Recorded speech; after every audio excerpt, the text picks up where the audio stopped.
como é que a gente faz isso? Quando a pessoa chegou no pronto-socorro com suspeita de infarto, o médico avaliou o caso dela, fez o eletro, chegou ao diagnóstico de infarto, eles imediatamente acionam a gente na hemodinâmica. E a gente leva essa pessoa para o cateterismo cardíaco imediatamente. Né? E aí no cateterismo cardíaco a gente confirma, né? A gente filma a coronária, vê se ela está obstruída, em qual local ela está obstruída, e aí na sequência a gente faz a angioplastia para desobstruir essa artéria, né? Que é o que a gente chama de angioplastia coronária primária. O infarto, o quadro de infarto agudo do miocárdio é um quadro grave, né?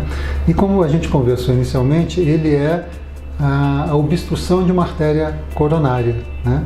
Normalmente pelo que a gente chama de uma placa aterosclerótica, uma placa de gordura, junto com um coágulo, né?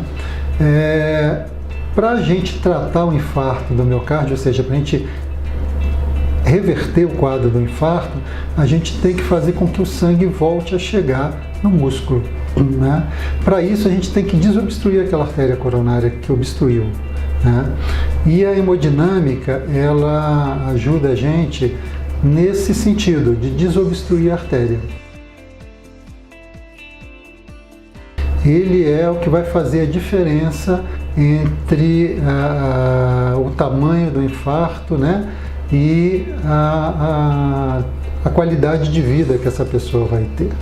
Porque o músculo do coração, ele não pode ficar muito tempo sem receber oxigênio, né? Se ele ficar muitas horas sem receber oxigênio, ele vai morrer, né? Que vai fazer uma cicatriz ali. E aí não tem mais volta, né?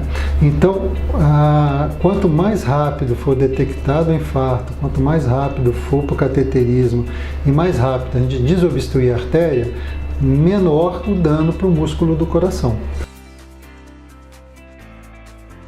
O tempo é muito importante.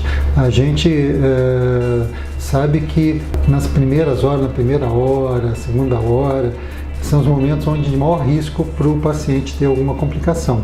Mas quanto mais tempo passar, menos o músculo vai conseguir recuperar quando a gente abrir a artéria.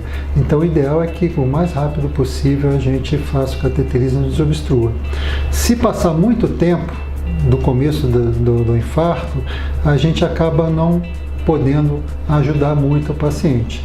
Então aqueles pacientes que teve uma dor forte, não vão no hospital no dia, deixam para ir no outro dia, se tivesse tido um infarto, já não tem muito mais o que fazer, porque aquela região do músculo ela já vai estar perdida.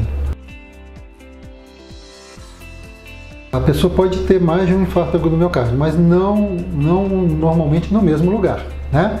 Porque se ele fechou a artéria coronária num ponto e não abriu, aquela região vai estar cicatrizada, morta, ela não vai ter mais o que acontecer ali. Mas isso não quer dizer que ela não possa ter uma obstrução numa outra artéria, num outro ponto e ter infarto de uma outra região. Então o fato de já ter tido uma vez, se não se cuidar, não exime de ter outra vez em uma outra região. A gente sabe que pessoas que, por exemplo, fumam, que têm diabetes, que têm pressão alta, que não cuidam bem da pressão, pessoas que têm colesterol alto, pessoas obesas que não fazem atividade física, pessoas que têm muito estresse, né? São fatores que a gente chama de fatores de risco para a doença coronariana e predispõe também a um maior risco, né, de desenvolvimento de placas ateromatosas e em alguma situação isso pode também estar favorecendo a obstrução das artérias.